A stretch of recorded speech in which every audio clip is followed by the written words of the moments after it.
Hello friends, ಎಲ್ರಿಗೂ ನಮಸ್ಕಾರ. ಶ್ರೇಯಾ ಚಾನಲ್ಗೆ ಸ್ವಾಗತ. ಸ್ನೇಹಿತರೆ, ಇವತ್ತಿನ ಈ ವಿಡಿಯೋದಲ್ಲಿ ನಾವು ಒಬ್ಬಟ್ಟು ಹೇಗೆ ಮಾಡೋದು ಅಂತ ನೋಡ್ಕೊಂಬರೋಣ. ಇದಕ್ಕೆ ನಾನು 250 ಗ್ರಾಮ್ನಷ್ಟು ತೊಗರಿಬೇಳೆ ತೊಗೊಂಡಿದ್ದೀನಿ, 250 ಗ್ರಾಮ್ನಷ್ಟು ನಾನು ಬೆಲ್ಲ ತೊಗೊಂಡಿದ್ದೀನಿ, ಹಾಗೂ 250 ಗ್ರಾಮ್ ನಾನು ತೊಗರಿಬೇಳೆಗೆ 1:4 ಅಷ್ಟು ನಾನು ನೀರು ಹಾಕಿ ಕುದಿಯೋಕೆ ಇಡ್ತಾಯಿದ್ದೀನಿ. ಇದಕ್ಕೆ ಸ್ವಲ್ಪ ಎಣ್ಣೆ ಹಾಗೂ ಸ್ವಲ್ಪ ಅರಿಶಿನ ಕೂಡ ಹಾಕಿ ಬೇಯಿಸ್ಕೊಳ್ತಾ ಇದ್ದೀನಿ. ಈಗ ನಾವು ಈ ಬೇಳೆ ಬೇಯೋಷ್ಟರಲ್ಲಿ ನಾವು ಕಣಕ ಕೂಡ ರೆಡಿ ಮಾಡ್ಕೊಂಡು ಬಿಡೋಣ.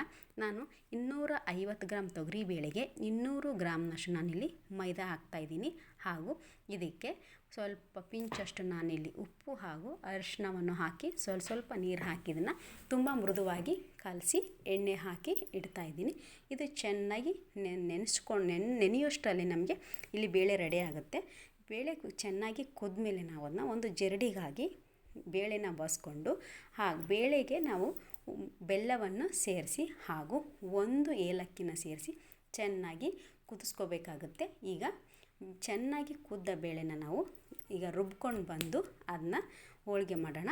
ನೋಡಿ, ಒಂದು ಚಿಕ್ಕದಾಗಿರೋ ಎಲೆ ಮಾಡಿಕೊಂಡು ಉಂಡೆ ಗಾತ್ರದ ಹೂರಣವನ್ನು ಅದರಲ್ಲಿಟ್ಟು ಈ ಥರ ಮಾಡಿ ನಾವು ಹೋಳಿಗೆನ ಮಾಡ್ಕೊಳ್ಳೋಣ. ಈಗ ಹಂಚು ಕಾದಿದೆ, ಹಂಚಿಗೆ ಸ್ವಲ್ಪ ಎಣ್ಣೆಯನ್ನು ಹಾಕಿ ನಾವು ಹೋಳಿಗೆ ಹಾಕಿದರೆ ಸೂಪರಾಗಿರೋ ಹೋಳಿಗೆ ರೆಡಿ ಆಗುತ್ತೆ. ಈ ವಿಡಿಯೋ ನಿಮಗೆ ಇಷ್ಟ ಆಗಿದ್ದರೆ ಲೈಕ್ ಮಾಡಿ, ನಿಮ್ಮ ಅನಿಸಿಕೆಗಳನ್ನ ಕಮೆಂಟ್ ಮಾಡಿ ಹಾಗೂ ನಿಮ್ಮ ಫ್ರೆಂಡ್ಸ್ಗೂ ಕೂಡ ಶೇರ್ ಮಾಡಿ. Thank you.